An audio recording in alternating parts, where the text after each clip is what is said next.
नमस्कार दोस्तों, caiman plus में आपका स्वागत है। आज कुछ इंटरेस्टिंग क्वेश्चंस के साथ फिर मैं आपके सामने हाजिर हूँ। आज फर्स्ट क्वेश्चन है, in which medium light travel fastest. Light किस मीडियम में सबसे ज़्यादा ट्रैवल करती है? वो है वैक्यूम। वैक्यूम मीन्स जहाँ पे कोई एयर नहीं है, विदाउट एयर, है ना। जैसे स्पेस है, स्पेस में कोई एयर नहीं है, तो ऐसे केस में जो लाइट होती है वो सबसे ज़्यादा फास्ट ट्रैवल करती है, ठीक है। और जहाँ पे एयर होगी वहाँ थोड़ी सी उसकी स्पीड क्या हो जाएगी, कम। अलग अलग मीडियम में अलग अलग स्पीड होगी। जैसे अगर वो किसी कांच में से पास हो रही है तो उसकी स्पीड कम हो जाएगी। पानी में से पास हो रही है लाइट तो कम हो जाएगी। जैसे जैसे ऑब्जेक्ट्स की डेंसिटी बढ़ेगी, स्पीड लाइट की कम हो जाएगी। और वैक्यूम आपको पता है वहाँ कोई एयर नहीं है, तो इसलिए वहाँ पे कोई ऑब्स्ट्रक्शन नहीं है, कोई रुकावट नहीं है, इसलिए वहाँ पे जो है लाइट सबसे ज़्यादा तेज चलती है। चलिए next question, name some greenhouse gases. Greenhouse gases मैंने आपको कल भी बताया था कि ग्रीन हाउस गैस क्या होती हैं। ये ऐसी गैसेस होती हैं जो सन की लाइट को तो अर्थ पर आने देती हैं, लेकिन सन से जो लाइट एब्जॉर्ब नहीं होती है ना अर्थ पर, उनको वापस स्पेस में नहीं जाने देती है, जो कि हमारे अर्थ को वार्म रखती हैं और यहाँ पे हीट पैदा करती है, गर्मी पैदा करती हैं। ये ग्रीन हाउस गैसेस होती हैं। ये होती है methane, carbon dioxide, chloroform, water vapours and nitric oxides, nitrogen के oxides. Which acid induces tallness usually growth in the plants. Plants में भी हमारी तरह ही क्या होते हैं, बहुत सारी एक्टिविटीज़ होती है लिविंग थिंग्स की तरह ना, तो उसमें जो ग्रोथ होती है उसके लिए कौन सा हार्मोन रिस्पॉन्सिबल है? वह है जिब्रेलिक एसिड। कौन सा है? जिब्रेलिक एसिड, ठीक है। How bees are helpful in the garden. They pollinate the flower. ये तो हर कोई जानता है। देखिए किस तरीके से पॉलिनेट कर रहे हैं।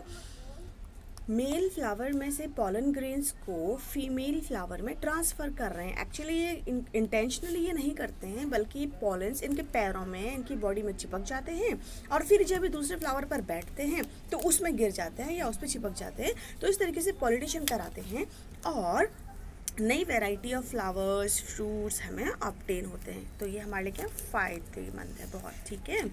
What is the aim of midday meal. Midday meal का क्या एम है ये भी मैं आपसे डिस्कस कर चुकी हूँ, लेकिन बार बार इसलिए रिवाइज करती हूँ ताकि आपको ये कैप्चुलेट होता रहे और आपके माइंड में ये क्वेश्चंस फीड हो जाएं, ठीक है। तो ये क्वेश्चन है कि to prevent the malnutrition in the school going children and encourages them to attend school, ठीक है, ताकि इन बच्चों में कोई भी न्यूट्रिशन की कमी ना हो, वो उस न्यूट्रिशन की वजह से बीमार ना पड़े, कमी की वजह से बीमार ना पड़े। और दूसरा, बच्चों को स्कूल अटेंड करने के लिए एनकरेज करें। लालच में हो सकता है बच्चे स्कूल चले जाएं, अदरवाइज़ तो विलेजेस वगैरह में आपने देखा होगा कि बच्चे जो हैं स्कूल जाने से भी कतराते हैं। वो या किसी के तो पेरेंट्स नहीं जाने देते, कोई बच्चे नहीं जाते, बहुत सारे रीजंस होते हैं। किसी काम करने वाला कोई नहीं होता तो बच्चों को काम पे लगा देते हैं, बहुत सारे रीजंस हैं। तो एनकरेज करने के लिए भी ये मिड डे मील, ताकि वो लालच में जाएं और खाना खा लें, तो ये एनकरेज करना है, ठीक है। और दूसरा मेन रीज़न है कि जो बच्चे रोज़ जाते हैं उनकी बॉडी में कोई न्यूट्रिशन की कमी ना हो। नेक्स्ट क्वेश्चन देखिए, why we feel cool under a tree but not so under a tin shed on a sunny day. अगर हम धूप में पेड़ के नीचे बैठ जाएं तो हमको ठंडक महसूस होती है, बट टेन के नीचे नहीं, टेन शेड के नीचे नहीं। ऐसा क्यों? ट्रीज़ क्या होता है, हर समय ट्रांसपीरेशन की प्रोसेस चलती है ट्रीज़ में। ट्रांसपीरेशन की प्रोसेस का मतलब है कि प्लांट्स में से एक्स्ट्रा वाटर, रूट्स तो कॉन्टीन्यूसली क्या कर रहे हैं, प्लांट्स के रूट्स वाटर को एब्जॉर्ब कर रहे हैं, लेकिन क्या प्लांट्स को इतनी वाटर की ज़रूरत है? तो एक्स्ट्रा वाटर को लीव्स क्या करती हैं, हमेशा ट्रांसपीरेशन की वजह से बाहर निकालती रहती हैं और वो फिर वेपोराइज होती हैं। वेपोराइज होने की वजह से वो जो एरिया होता है ना फ्रेंड्स, वो जो एरिया होता है वो एरिया कैसा हो जाता है, ठंडा ठंडा हो जाता है। अब टिन शेड में देखिए आप, टिन शेड में तो कोई लीफ है नहीं, ट्रांसपीरेशन की प्रोसेस होगी नहीं, ऊपर से टिन तो बहुत ज़्यादा गर्म हो जाता है, तो वो तो और गर्मी देगा उसके नीचे बैठेंगे तो, ठीक है। तो ये क्वेश्चन है। और हाँ, एक इसमें वर्ड आया है, देखिए, the trees gives out water drops but vaporises by absorbing some heat as a latent heat. Latent heat में क्या होता है मैं आपको बता दूं, ये ऐसी हीट होती है फ्रेंड्स जो कि हमें दिखाई नहीं देती, जो महसूस भी नहीं होती है। फॉर एग्जाम्पल मैं आपको इस तरीके से समझाती हूँ लेटेंट हीट को। देखिए, आपको पता है तो ठीक है, नहीं तो आप इसको करके देखिएगा। कुछ आइस क्यूब्स निकालिए, उनको एक फ्राई पैन में गरम करने के लिए रख दीजिए। आइस क्यूब्स ठंडे होंगे और गैस ऑन करके उनको ठंडा करने के, उनको मेल्ट होने के लिए ढक दीजिए। जब सारे आइस क्यूब्स मेल्ट हो जाएं तो आप उसका अपना हाथ डुबा के देखें। आपको क्या लगता है, पानी उबल रहा होगा या फिर पानी एकदम चिल्ड होगा? आप देखिए। तो होगा क्या कि जितना ठंडा आइस क्यूब था उतना ही ठंडा वो वाटर भी होगा आफ्टर मेल्टिंग। रीज़न क्या है इसका? कहाँ गई वो गर्मी, जो इतनी गर्मी हमने दी थी? एक्चुअली वो जो गर्मी हमने दी वो यूज़ हो गई बाय द आइस पार्टिकल्स, जो आइस में जो वाटर पार्टिकल्स हैं उनके द्वारा यूज़ हो गई है। और वो कैसे यूज़ हुई?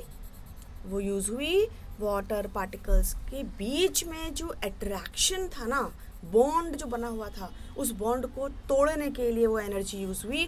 तभी तो सॉलिड लिक्विड बना। सॉलिड लिक्विड कैसे बनता है? उनके बीच का बॉन्ड टूटता है, तभी तो सॉलिड लिक्विड बनता है। तो इस हीट को हम कहते हैं लेटेंट हीट। ऐसी हीट जो हमने दी तो सही, लेकिन उसका कहीं अता पता नहीं, उसका कुछ पता नहीं कि वो कहाँ चली गई। चिल्ड वाटर और आइस क्यूब दोनों का टेम्परेचर 0 डिग्री सेल्सियस ही रहा। तो जो हीट आपने इतनी देर दी आइस को मेल्ट करने के लिए, वही हीट लेटेंट हीट है। इस तरीके से मैं आपको समझा रही थी। आप इसे करके देखिएगा तब समझ में आएगा। What would happen if the floating ice piece melt in the glass of water? The level of water increases, decreases or remains the same. Juice के ग्लास में या पानी के ग्लास में अगर आप क्या करते हैं, वाटर डाल देते हैं, क्यूब्स डाल देते हैं, तो क्या होगा? लेवल बढ़ेगा, कम होगा या सेम रहेगा? लेवल सेम रहेगा। करके देखिएगा, ठीक है। Which planet has the largest number of satellite? Jupiter, ठीक है। ये सैटेलाइट, नंबर ऑफ सैटेलाइट जो होते हैं ना, ये घटते बढ़ते रहते हैं। तो जुपिटर में ही है और जुपिटर में ही बढ़ रहे हैं। मतलब अभी लेटेस्ट जो डिस्कवरी हुई है उसमें फिर इनके नंबर ऑफ जो सैटेलाइट्स हैं वो बढ़े हुए मिले हैं।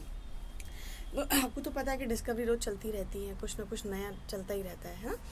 तो नेक्स्ट क्वेश्चन है, which animal has the largest heart? अगर हार्ट की बात करें तो एक तो टेरेस्ट्रियल और एक एक्वेटिक। टेरेस्ट्रियल में देखो आप, टेरेस्ट्रियल एनिमल्स जो होते हैं वो कौन से एनिमल्स होते हैं? जो लैंड में रहते हैं। लैंड एनिमल की बात करें तो जिराफ का हार्ट सबसे बड़ा होता है। और अगर एक्वेटिक एनिमल की बात करें तो ब्लू व्हेल, जो पानी में रहता है ना जो एनिमल, ब्लू व्हेल, उसका हार्ट सबसे बड़ा होता है। लास्ट क्वेश्चन है आज का, which animal has a 4 pair of legs? ये बहुत ही ज़्यादा इंपॉर्टेंट क्वेश्चन है, इसको आप ध्यान से सुनिएगा। एक्चुअली जितने भी इंसेक्ट्स होते हैं ना, जितने भी आर्थ्रोपोड्स होते हैं, आर्थ्रोपोडा मैंने कल वाली वीडियो में ही आपको बताए हैं, जितने भी आर्थ्रोपोड्स होते हैं ना, जिनके जॉइंटेड लेग्स होते हैं, उनके जनरली 6 लेग्स होते हैं, यानी कि 3 पेयर ऑफ लेग्स होते हैं। बट ये क्वेश्चन जब भी पूछा जाता है ना, जब भी पूछा जाता है तो सारे लोग इसका आंसर, ये जो 4 लेग वाला जो क्वेश्चन होता है इसको पूछते हैं तो किस एनिमल के 4 लेग हैं, तो सब लोग इसका आंसर स्पाइडर देते हैं, स्पाइडर देते हैं। बट मैं आपको बता दूं, स्पाइडर एक मिथ है। स्पाइडर ही नहीं, और एनिमल्स और इंसेक्ट्स भी हैं जिसके कि 4 लेग्स यानी कि 8 लेग्स होते हैं। ध्यान से सुनिए, मैंने डायग्राम पेज किए हुए आपको, देखिए आप, स्पाइडर, स्कॉर्पियन, इसके भी 8 हैं।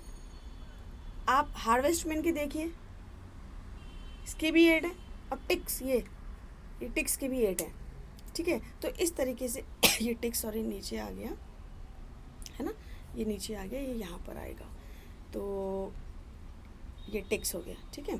चलिए कोई नहीं। तो आज के लिए इतने ही क्वेश्चंस हैं। कल फिर कुछ नए और बहुत ही इंटरेस्टिंग क्वेश्चंस के साथ फिर हाजिर होती हूँ। तब तक खुश रहिए, मस्त रहिए, पढ़ते रहिए और एंजॉय कीजिए।